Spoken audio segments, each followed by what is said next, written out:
스트레스 받네. 원주를 저 뒤로 보내는 거야. 하면 안 되겠다. 원주 저 뒤로 가라, 저 뒤로. 안 돼요. 관심이 필요한 거야? 뭐가 필요한 거야? 수업 시간에 카페 쓰면 어떻게 해요? 누가? 하나가? 와, 이걸 이러다니. 하나가 뭘 잘못했는데 깜짝이야. 건주 괴롭혔나? 네. 야 졸리지? 아니요. 아, 너는 이제 집 갈 때 돼서 안 졸리나? 네요. 부럽다. 불렀어요. 어? 불렀어요. 자고 싶어요. 앞 시간에 잤다고? 자고 싶어요. 아 자고 싶다고? 자고 싶으면 자도 되나? 모르겠네. 오늘 시험범위 마지막이고요. 아마 이제 2시간, 3시간 있으면 시험범위 마무리 될 겁니다. 오늘 가역 반응과 동적 평형 두 가지가 우리 성취 기준이에요. 그래서 교과서 143페이지 보면서 가역 반응 먼저 볼 거고, 동적 평형은 이해를 해야 되는 개념이기 때문에 오늘 수업 시간에 꼭 집중을 하셔야 됩니다. 일단 교과서 143페이지 읽어보면서 워밍업을 해볼 건데, 가역 반응 부분 읽어볼게요. 그냥 밑줄 없이 읽을 건데, 물을 냉동실에 넣어두면 얼음이 되는데, 이 얼음을 냉동실에서 꺼내놓으면 다시 녹아서 물이 된다. 이렇게 물의 상태 변화처럼 화학 반응에서도 생성물이 다시 반응물로 되돌아오는 반응이 일어날 수 있대. 잘 들어보세요. 염화 코발트, COCl2는 건조한 상태, 물이랑 만나지 않은 상태에서는 푸른색을 나타내지만 물을 흡수하면 붉은색으로 변한다. 이렇게 변한 붉은색의 염화 코발트 육수화물 COCl2 곱하기 6H2O를 가열하면 다시 물을 잃고 푸른색의 염화 코발트 COCl2로 변한다. 즉 푸른색의 염화 코발트가 물과 결합하여 붉은색의 염화 코발트 육수화물을 생성하는 반응과 이 반응이 밑에 나와 있는 첫 번째 반응식이에요. 푸른색의 염화 코발트 COCl2가 물 6H2O랑 결합해서 붉은색의 염화 코발트 육수화물 COCl2 곱하기 6H2O를 생성하는 반응과 반대로 염화 코발트 육수화물 COCl2 곱하기 6H2O가 염화 코발트와 물로 분해되는 반응이 두 번째 반응식. 이 두 가지 방향의 반응이 모두 일어날 수 있대요. 그래서 얘네들을 합쳐서 박스 안에 반응식을 적어놨습니다. 그 박스 안에 있는 반응식은 우리가 여태까지 배운 반응식이랑 약간 다른데 뭐가 달라? 뭐가 다르지? 화살표 방향이 달라. 우리는 항상 반응물을 왼쪽에 적고 생성물을 오른쪽에 적고 오른쪽 화살표로 반응의 진행 방향 나타내줬거든요. 근데 이렇게 반응식을 보시면 양방향 화살표로 나타나 있는 경우가 있어요. 그럼 얘는 이 오른쪽으로 진행도 되지만 왼쪽으로도 진행되는 양쪽이 다 가능한 반응이구나 라고 받아들이시면 돼요. 가역 반응이라고 해서 무조건 이렇게 표현하는 게 아니라 오른쪽 화살표만 나타낼 때도 있어요. 그럼 그때는 얘가 가역 반응이 필요하지 않은 건데 양방향으로 나타내주면 얘가 가역 반응이라는 걸 표현하고 싶은 거구나 하고 가볍게 받아들이시면 되고 밑줄 칩니다. 이와 같이 화학 반응식에서 오른쪽으로 진행되는 반응을 정반응이라고 하는데 반대로 왼쪽으로 진행되는 반응을 역반응이라고 할 거다. 또 정반응과 역반응이 모두 일어날 수 있는 반응을 가역 반응이라고 한다 해서 우리 오늘 배우는 개념 중에 첫 번째 가역 반응의 정의가 나와 있어요. 가역 반응은요 어려운 거 없어. 역반응이 가능하다는 걸로 해석하시면 되고요. 정반응과 역반응이 모두 일어날 수 있는 반응을 가역 반응이라고 합니다.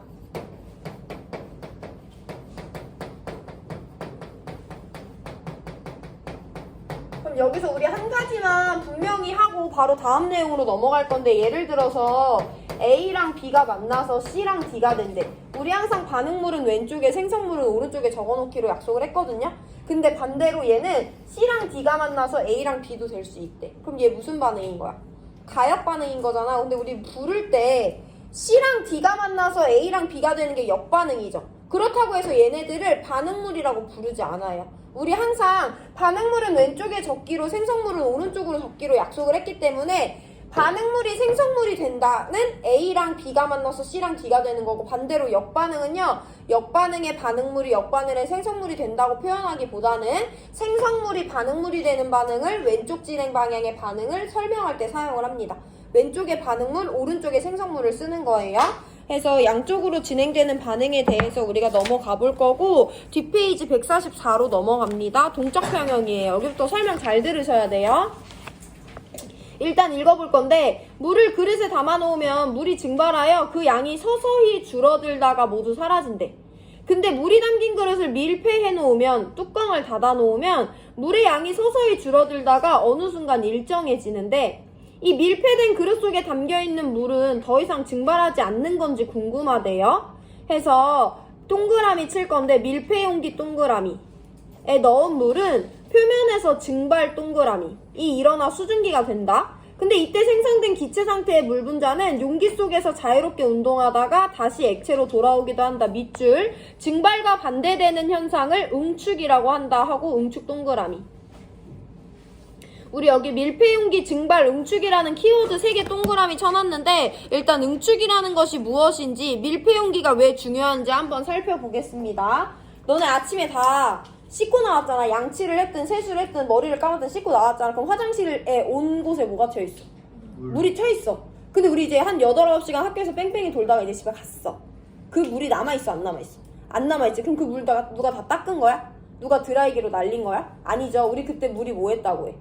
증발했다고 하잖아. 해서 우리 오늘 증발의 정의에 대해서 조금 자세히 봐야 되는데요. 증발은 무슨 현상을 증발이라고 해? 물이 수증기가 돼. 조금 더 일반화시키면 액체가 기체가 되는 현상을 증발이라고 하죠. 근데 여기 단서가 하나 붙는데 뭐냐면, 증발은요 모든 기화를 증발이라고 하지 않고요, 액체 표면에서 액체가 기체가 되는 현상을 증발이라고 합니다. 이걸 이따가 구별해 드릴 거예요. 어떤 걸 증발이라고 하는지. 예를 들어 증발은 어떤 거냐면, 내가 세면대를 확대해 봤어. 세면대에 물이 막 이만큼 튀어 있었어. 근데 우리 집에 갔을 때 이 물방울 안 남아 있잖아. 왜 안 남아 있는 거냐면, 증발해서야. 증발은 액체 어디에서만 일어난다? 표면에서만 일어난다. 그래서 이게 처음부터 다 날아가는 게 아니라, 증발 표면에서 증발해서 수면이 조금 낮아졌어요. 또 표면에서 증발해서 수면이 또 낮아졌어요. 표면에서 또 증발해서 수면이 낮아졌어요. 이런 과정을 거쳐서 결국에는 화장실에 물이 하나도 안 남아있게 되는 거예요. 증발은 액체 표면에서 일어납니다. 이걸 꼭 누구랑 구별해야 되는 거냐면, 우리 이번 시간에 단순한 수준으로만 볼 건데, 끓음이랑 구별하셔야 돼요. 끓는 거 뭔지 알지? 너네 라면 먹을 때 물 어떻게 해? 끓여야 되잖아. 걔가 끓는지 안 끓는지 우리 눈으로 확인하면 구별돼, 안 돼? 되지. 우리 언제 물이 끓는다고 표현해? 보글보글보글 뭐가 올라오잖아. 그때 우리 물이 끓는다고 하지 물이 증발한다고 표현하지 않잖아요. 끓음과 증발을 구별을 해볼 건데, 내가 냄비에다가 물을 받았어. 그리고 가열을 할 거야. 그러면 시간이 지나면 점점, 일단 처음에 어떤 전조 증상이 있냐면, 냄비 벽면에 기체가 조금씩 박히지. 그럼 조금 더 활발하게 끓면 보글보글 올라오잖아요. 끓음도 마찬가지로 액체가 기체가 되는 건 맞지. 근데 끓음은 액체 내부에서 일어나는 기화를 끓음이라고 해요. 외부에서 일어나는 게 아니라 내부에 있던 액체가 기체가 됐어? 그럼 이 기체가 가벼우니까 올라오면서 보글보글 하는 거야. 내부에 있던 애가 일정 온도 이상으로 넘어가서 기체로 상태 변화했어? 그럼 얘가 올라오는 거야. 내부에 있던 애가 기체로 상태 변화했어? 얘네가 올라오는 거야. 많이 끓는 점에 도달했으면 대부분의 곳에서 끓음 현상이 일어나니까 보글보글보글 많이 올라오는 거죠. 그럼 끓음과 증발을 두 가지 차원에서 구별할 수 있는데, 증발은요 액체 표면에서 발생하는 기화 현상인 반면에, 끓음은 액체 내부에서 발생하는 기화 현상입니다. 그 무엇보다 더 중요한 포인트는 뭐냐면, 끓음은 언제부터 끓을 수 있어? 끓는 점에 도달해야 돼. 물은 100도씨부터 끓을 수가 있잖아요. 증발은 너네 집에서 씻고 나왔는데 화장실 100도씨 되도록 가열해가지고 물 날라간 거야? 아니죠. 증발은요 그냥 액체 표면에서 일어나는 거예요. 일정 특정 온도가 없습니다. 10도씨의 액체 표면에서도 증발은 일어나고요, 90도씨의 액체 표면에서도 증발은 일어나고요, 이 끓고 있는 100도씨의 물 표면에서도 증발은 일어나요. 단지 속도가 다를 뿐. 해서 끓는 점이라는 온도에 도달하지 않더라도 액체가 있으면 액체 표면에선 항상 증발이 일어난다는 걸 받아들여 주셔야 돼요. 증발은 액체 표면에서 항상 일어납니다. 자, 그러면 우리 여기서부터 이제 우리 상황으로 좀 갖고 와볼 건데, 실험 도구가 등장해. 둥근 바닥 플라스크에다가 내가 H2O 리퀴드 상태로 담아놓을 거야. 액체야. 온도 25도씨야. 끓을 수 있어, 없어? 없어. 그치만 얘 표면에서 뭐는 일어날 수 있어? 증발은 일어날 수 있지. 근데 표면에서만 일어난다. 그래서 표면에서 증발해가지고 수면이 조금 낮아졌어. 조금 낮아졌다고 해서 증발 안 일어나는 거 아니죠. 증발은 계속 일어나거든요. 해서 증발한 수증기들이 계속 날아가기 때문에 얘의 수면은 점점 낮아지다가 이 통 안에도 마찬가지로 물이 없을 거예요. 언제? 뚜껑이 열려 있을 때. 근데 나 이번엔 조금 다른 실험을 해볼 건데 둥근 바닥 플라스크에다가 물을 받아놓고 이번에는 이 통을 밀폐시킬 거야. 아무도 못 나가게 뚜껑을 닫을 거예요. 밀폐시켰든 안 시켰든 액체가 있어. 온도가 몇 도씨든 간에 액체 표면에선 뭐가 일어나? 증발이 일어나. 해서 이 표면에서는 여전히 증발이 일어나요. 그러면 그 물들이 사라지는 것이 아니라 여기서 일어나고 있는 반응은 이렇게 생긴 물 분자가 이렇게 생긴 수증기 분자로 증발을 하고 있는 거잖아. 아까는 뚜껑이 열려 있었으니까 기체 분자들이 다 밖으로 날아갔겠지. 근데 지금은 뚜껑이 어떻게 돼 있어? 닫혀 있어. 그럼 증발은 계속 일어나. 그럼 여기 안에 수증기 기체 분자가 생길 건데 얘네들이 나갈 수가 있어 없어? 얘네들이 나갈 수가 없는 상황인 거야. 락을 걸어놓은 거야. 자, 그럼 여기서 무슨 일이 일어날 수밖에 없냐면 기체 분자는 워낙 자유롭게 돌아다니는 애들이거든요. 돌아다니다가 얘네끼리 어떻게 되는 순간이 발생하냐면 부딪히는 순간이 발생해요. 이건 되게 의미 있는 일인데 이게 왜 의미가 있냐? 내가 물질의 상태를 그려볼 거야. 물질의 상태는요, 입자의 배열도 설명이 됩니다. 그냥 너네 그림만 보더라도 이거 무슨 상태야? 고체 상태지. 이거 무슨 상태야? 애매한 거 액체 상태지. 이거 무슨 상태야? 기체야. 우리 액체랑 기체 구별해 볼 건데요. 액체 분자는 자기네들끼리 달라붙어 있긴 한데 고체처럼 규칙적으로 배열되어 있지 않을 뿐이에요. 기체는 자기네들끼리 달라붙어 있는 애들이 하나도 없지. 다 자유롭게 돌아다니잖아. 수증기 기체 분자가 자유롭게 돌아다니다가 우연히 얘네끼리 부딪혀서 붙었어. 그럼 걔 이제 기체야 아니야? 아닌 거야. 입자 사이의 거리가 멀어야만 기체거든요. 근데 어쩌다가 돌아다니다가 얘네들이 충돌해서 달라붙게 되면 그건 이제 더 이상 기체가 아니라 무슨 상태다? 액체 상태라고 불러줘야 되는 거예요. 그래서 뚜껑이 닫혀있을 때는 수증기들끼리 돌아다니다가 부딪혀? 그럼 다시 액체가 되는 현상이 발생할 수밖에 없는데 우리 그 현상을 뭐라 부른다? 응축이라고 부르겠다고 지금 배운 거예요. 응축이 일어난다. 그래서 여기서 일어나고 있는 반응을 반응식으로 표현해보면 나 처음에 물만 넣어줬어. 그럼 물은 당연히 표면에서 누가 일어나니까?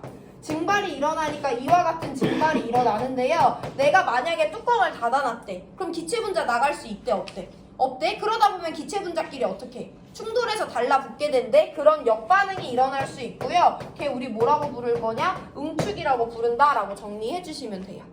일단 물의 상태 변화가 어떤 가역 반응으로 나타나는지 여기서 이해를 해주셔야 돼요. 정성적인 설명입니다. 여기 뚜껑이 없어. 내가 여기다 물을 냅둘 거야. 그럼 물 표면에선 뭐가 일어나긴 하는데 증발이 일어나긴 하는데 수증기 분자들이 다 어떻게 된다? 나가 도망가잖아. 이때는 응축이라는 현상이 굳이 관찰되지 않아요.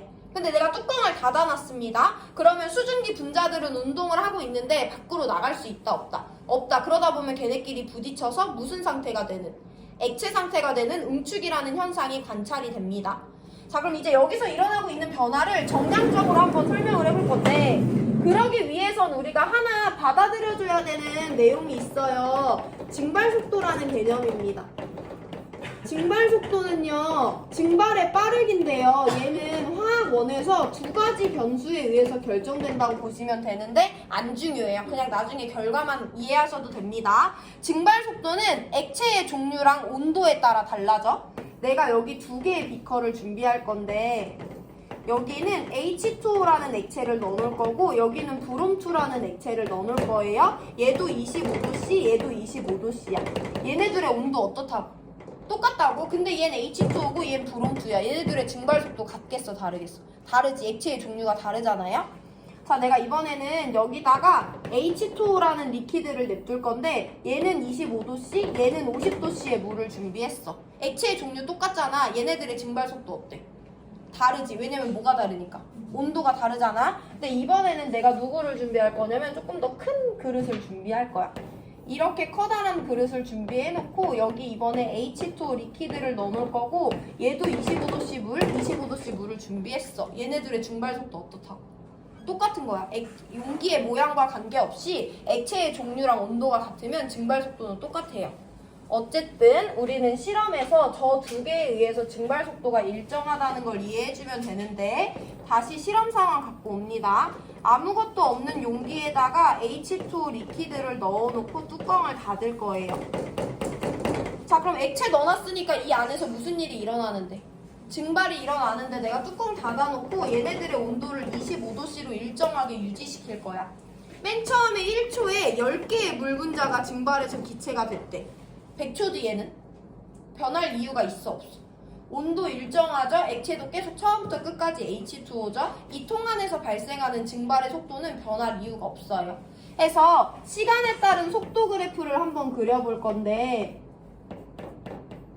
증발 속도는 안 일어나지도 않아요. 속도가 0도 아니야. 액체가 있으면 표면에서 항상 증발은 일어나거든요. 0이 아닌 값으로 처음부터 끝까지 일정하게 일어난다라는 걸 먼저 이해해 주셔야 돼요. 증발 속도는 온도와 액체의 종류에 의해서 결정이 되는데 일정 온도에서 실험을 하고 있고 액체는 H2O만 여기 안에 들어있기 때문에 증발 속도는 처음부터 끝까지 일정합니다. 자, 우리 그럼 반대로 역반응인 응축 속도에 대해서 볼 거야. 응축 속도는 받아들이는 게 아니라 이해가 필요해요. 나 맨 처음에 아무것도 없는 데다가 H2O 리퀴드를 넣어놨어. 여긴 아직 0초 때는 H2O 수증기는 지금 없는 거잖아. 수증기는 언제 응축할 수 있어? 수증기들끼리 돌아다니다가 걔네들끼리 부딪혀야지 응축이 일어날 수 있거든? 근데 맨 처음에 여기 안에 수증기라는 애가 있어 없어?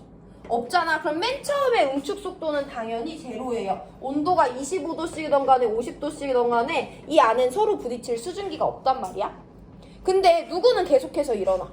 증발은 계속해서 일어나. 그럼 저 통 안에 수증기의 양은 계속 어떻게 되겠어?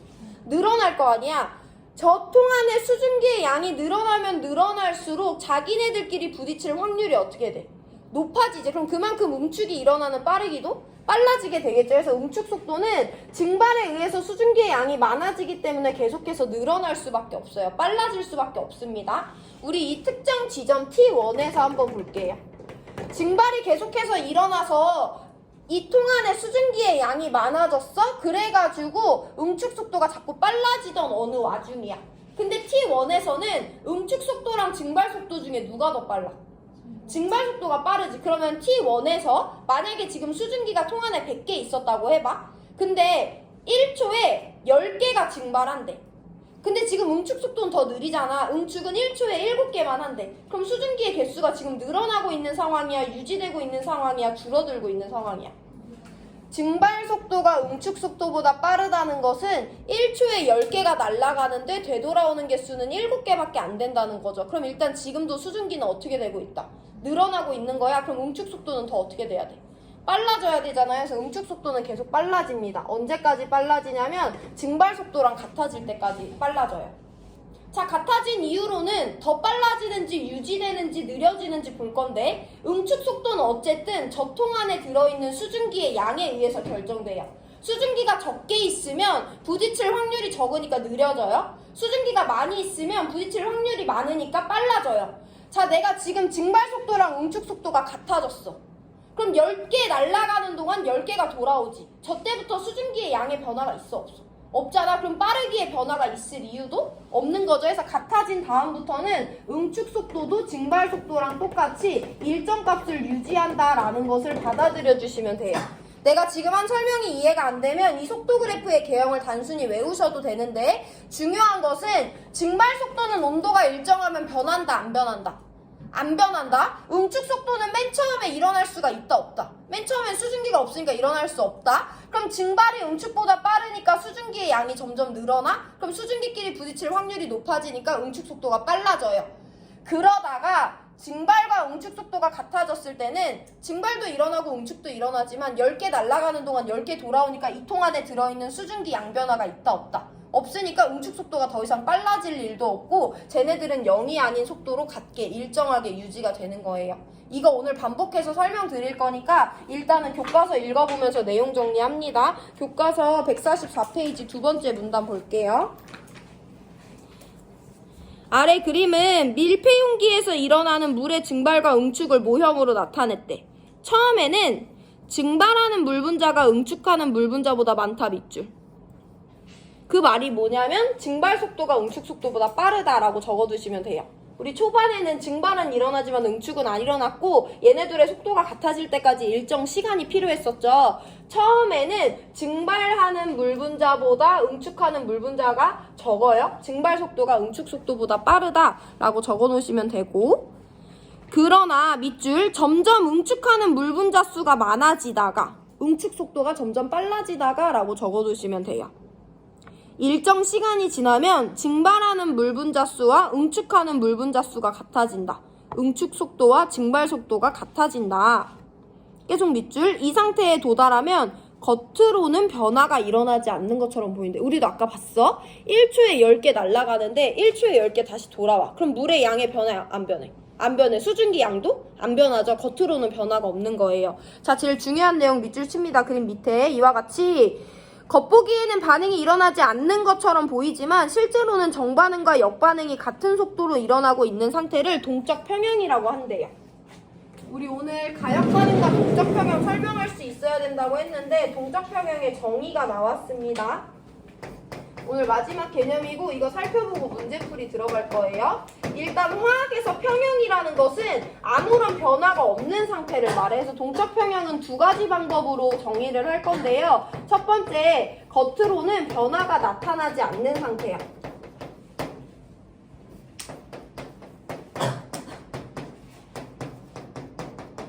야, 근데 겉으로 변화가 안 나타나. 그렇다고 해서 그 안에서 증발이랑 응축이 안 일어나고 있어? 그건 아니죠. 증발 속도 제로 아니잖아. 응축 속도도 제로 아니잖아. 증발이랑 응축이 둘 다 열심히 활동적으로 일어나고 있잖아. 그래서 겉으로 봤을 때는 변화가 없는 평형 상태지만 실제로 그 안에는 활동적으로 정반응과 역반응이 일어나고 있기 때문에 앞에 동적이 붙은 동적 평형인 거예요. 그럼 겉으로 봤을 때 변화는 왜 안 일어나? 증발이랑 응축이 둘 다 활발하게 일어나는데 왜 안 일어나? 증발과 응축의 속도가 같기 때문이지. 해서 동적 평형은요, 겉으로 봤을 때 변화가 없는 상태, 즉 정반응 속도와 역반응 속도가 같은 상태를 동적 평형이라고 한다라고 꼭 정의하실 수 있어야 돼요. 동적 평형이라는 것은 두 가지 조건으로 설명할 수 있어요. 겉으로 봤을 때 변화가 없어야 됩니다. 두 번째, 그 이유는 정반응과 역반응이 같은 속도로 일어나고 있기 때문이지 정반응, 역반응 속도가 0이기 때문이 아닌 거예요. 이걸 분명히 하셔야 돼요.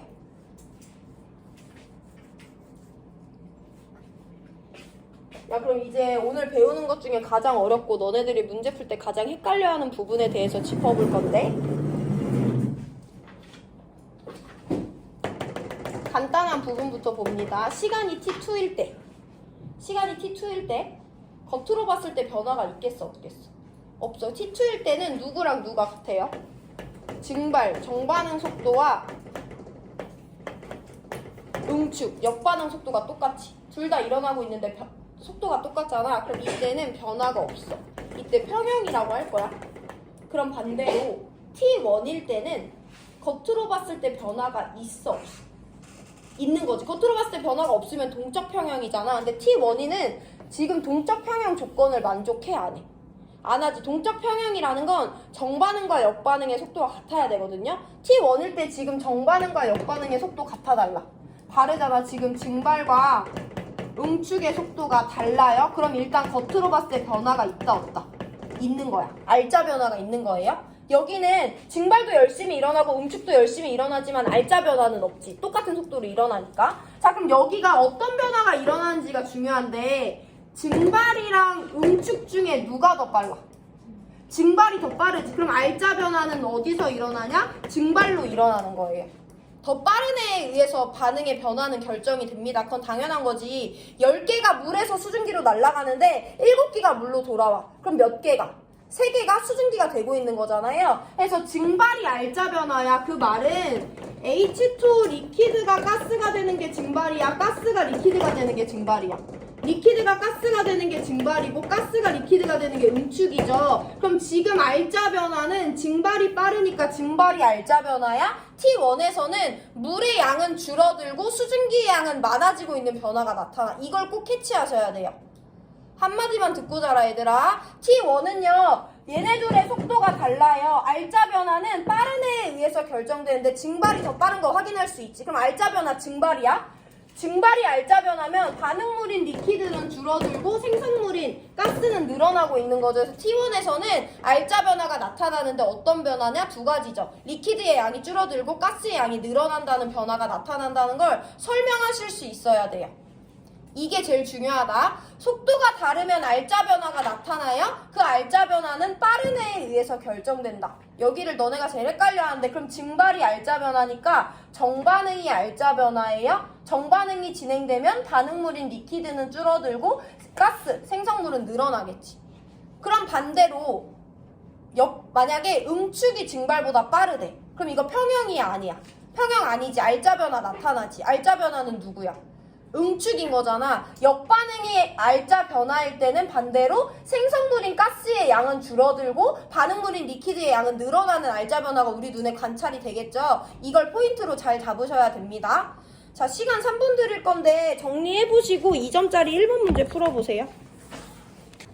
얘들아, 1번은 액체 종류만 달라졌을 뿐이지 액체라는 게 중요한 거야. 액체는 어쨌든 표면에서 증발을 하죠. 가만히 냅두면 1분 뒤에 1번 문제 같이 풀이합니다. 오늘 1번, 2번 두 개만 풀고 수업 마칠 테니까 좀 집중해보세요. 여기 1번, 2번 안 들으면 3점짜리 문제도 이해 못해요. 물어보는 게 계속 똑같아서. 우리 이제 시험 범위 6문제만 풀면 시험 범위 끝난다. 2점짜리 2개, 3점짜리 4개.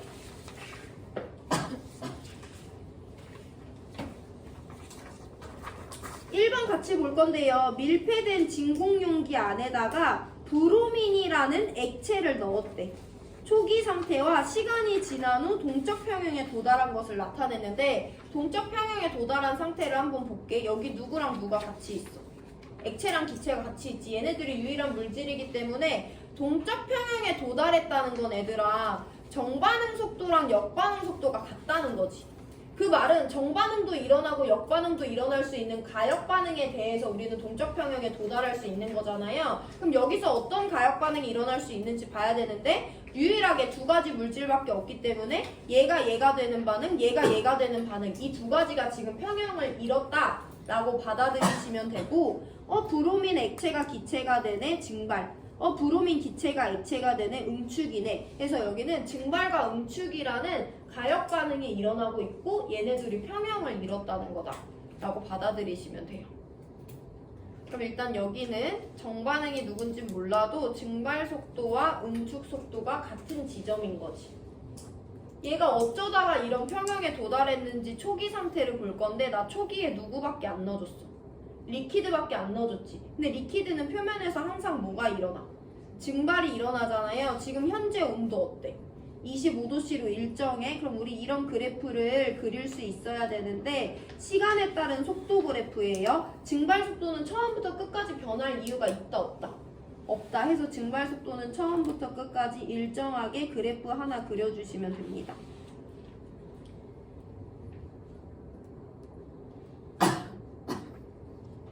동적 평형에 두 가지 물질밖에 없기 때문에 얘네들이 서로 왔다 갔다 하는 증발과 응축 두 가지의 가역 반응이 일어날 수 있고 얘네들이 동적 평형이라고 했으니까 이 둘의 속도가 같다라고 표현을 해주시면 되고 초기 상태로 돌아왔을 때 나는 브로민 액체만 넣어줬기 때문에 증발이 일어날 건데 온도가 일정하니까 증발 속도는 처음부터 끝까지 일정하다라고 봐주시면 돼요. 근데 증발 속도랑 응축 속도가 결국에 같아지긴 하는데 초기 상태일 때 응축이 일어날 수 있어 없어? 없어. 응축은 기체끼리 부딪혀야 되는데 지금 진공이잖아. 기체가 하나도 없잖아. 그래서 처음에는 응축 속도가 제로예요. 근데 나중에 어디까지? 증발과 응축 속도가 같아지잖아. 증발 속도가 낮아지는 거 아니죠. 증발 속도는 처음부터 끝까지 일정하니까 응축 속도의 그래프를 이와 같이 그려줄 수 있어야 돼요. 그래서 여기 속도가 같아져서 동적 평형에 도달했구나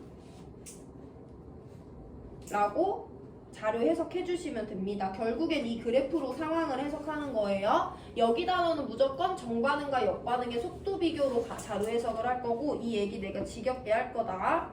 보기로 내려갈게요. 기억, 브로민의 상변화는 가역 반응이니까 동적 평형에 도달했겠지. 비가역 반응은 동적 평형에 도달할 수 없어요. 역반응이 일어날 수 없기 때문에 기억 맞습니다. 야, 니은을 우리가 이해를 해줘야 되는데 브로민 액체의 양이래. 브로민 액체의 양이야. 가에서 시간이 흘러서 나가 되는 거지. 그냥 자연스럽게 생각해도 나는 액체만 넣어줬었는데 이 액체가 증발해서 기체, 액체 두 가지 상태로 존재하네? 그럼 당연히 액체의 양은 가보다 나에서 작다라고 설명할 수 있죠. 이게 돼요, 기본적으로. 근데 생각을 해봐. 가에서 나로 넘어갈 때 가는 초기 상태야. 증발이랑 응축 중에 누가 더 빨라? 증발이 훨씬 더 빠르지. 그럼 여긴 알자 변화가 있어, 없어? 있잖아. 알자 변화가 누구야? 증발이 알자 변화죠. 그 말은 가는요 지금 H2O 리퀴드가 줄어들고 있는 상황이고요. 가는요 H2O 가스가 많아지고 있는 상황이다라고 설명할 수 있지.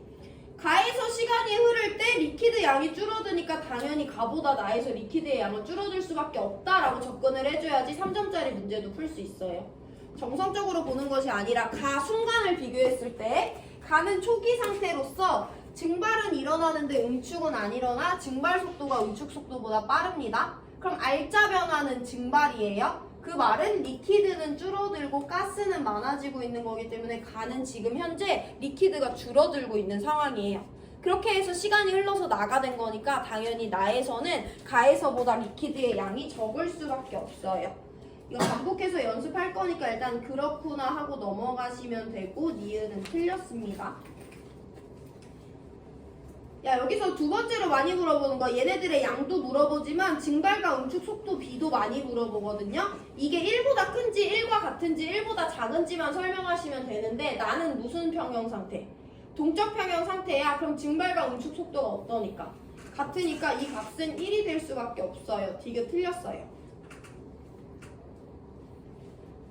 그래서 기억만 맞는 1번 정답 골라주시면 됩니다. 이 두 가지 키워드에 집중해보시고 시간 3분 드릴 건데 2번 문제 풀어보세요. 우리 오늘 2번 풀고 수업 마칩니다. 야, 이번 시간 끝나면 너네 집가 지금 존 거 후회할 거니까 빨리 정신을 차려봐. 이번 시간 끝나면 집 간다. 하나 진짜 깜지 썼어? 깜지 쓸 요량으로 수업 시간에 깜지 챙겨왔어? 아니야? 건주가 누명 씌웠어? 진짜 건주 너 저 책 들어보면 껴있어서. 껴있을 때 쓰려고 갖고 온 게 아니고. 건주도 이제 하나말 믿지? 아니 믿어야지. 네 믿어요.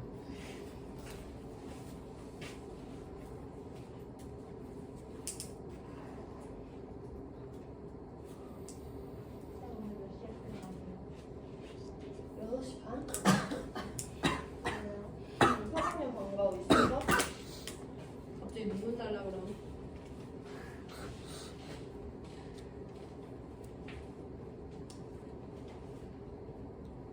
인생사 세옹지마야. 내가 칼퇴를 못하는 날이 일주일에 이틀이나 되다니. 뭐가 답답해가지고. 뭐 답답해? 잘 바꿔줄까 건주? 괜찮아? 건주 앞에 있는 거 거슬리네. 안 돼요. 너 오늘 또 V 했어 안 했어? 너 지금 문제 왜 안 풀어 이거? 문제 좀 덮어보려고. 아니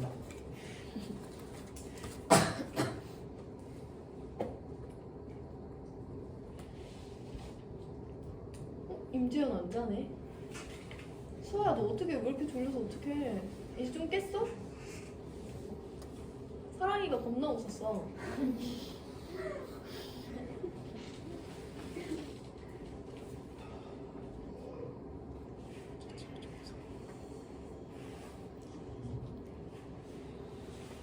야, 그래도 이번 문제 보면 조금 여기 단원에서 뭐가 중요한지 감이 잡힐 거고 계속 강조하지만 정반응과 역반응의 속도 비교로 자료 해석해줘야 돼요. 2번 문제 보고 끝냅니다. 밀폐된 진공용기 안에 이번에는 H2O라는 리퀴드를 넣었대. 그럼 당연히 리퀴드 표면에서 뭐가 일어나는데? 증발이 일어나는데 뚜껑 닫혀있으니까 거기 쌓인 수증기들끼리 충돌해서 모두 일어나. 응축도 점점 빠르게 일어날 거죠. 걔네들의 증발분의 응축 속도비를 나타냈대. 이 값이 1보다 작은지 1인지 1보다 큰지 이게 중요한 거다. T초, 시간이 T일 때 이 값은 0.8이야. 1보다 작네? 그 말은 T초는 증발과 응축 속도가 같다는 거야, 다르다는 거야? 다르다는 거죠. 증발이랑 응축 중에 누가 더 빠른 거예요? 증발이 빠를 때 이 값이 1도 안 나올 거 아니야. 그럼 이거는 평형이 아니야. 평형 아니야. 알짜 변화 있어 없어? 있어. 알짜 변화 누구야? 더 빠른 증발이 알짜 변화인 거죠. 그럼 시간이 t일 때는 증발이 알짜 변화니까 H2O 리퀴드의 양은 줄어들고 H2O의 가스의 양이 많아지는 알짜 변화가 나타난다 라고 설명하실 수 있으면 돼요. 시간이 2t일 때 이 값은 1이에요. 그 말은 증발 속도랑 응축 속도 중에 누가 더 빠르다? 얘네 둘이 같다는 거지. 평형이 아니야. 평형이야. 겉으로 봤을 때 변화 있어 없어? 변화 없는 거야. 그럼 이미 평형에 도달했어. 우리가 온도도 일정하게 유지시킬 거야. 증발과 응축 속도가 달라질 일은 없는 거죠. 시간이 3t로 흘러가더라도 이 값은 이 이후로는 계속 1로 유지가 된다 라고 받아들이면 되고, 이게 아닌 다른 상황은 화원에서 다루지 않아요. 평형 한번 도달하면 평형이 깨지는 건 화원에서 다루지 않습니다. 여기가 그럼 중요하겠지. 여기는 언급이 많으니까. 자, 우리 그러면 얘네들을 한번 그래프로 그려보면 증발은 처음부터 끝까지 일정한데 응축은 처음에는 하나도 없다가 점점 빨라질 거고, 언제 평형에 도달했다고 볼 수 있냐? 시간이 2t일 때 도달했다고 볼 수 있고, 시간이 t일 때는 여기 어디쯤에 있겠구나 라고 받아들여 주시면 되죠. H2의 상변화는 비가역 반응이면 응축이 일어날 수가 없어. 그럼 이 값들은 다 0으로 나왔겠죠. 그래서 기억은 틀렸어요. 동적 평형은 가역 반응에 한해서만 일어날 수 있습니다. 니은 x는 1이죠. 2t일 때 이미 얘네들의 값이 같은 평형에 도달했기 때문에 이 이후로는 평형이 유지가 되는 거예요. 디귿이 중요한데 일단 우리 하나씩 한번 비교를 해볼게. H2O 리퀴드의 양과 H2O 가스의 양을 t와 2t일 때 비교를 해볼 거야.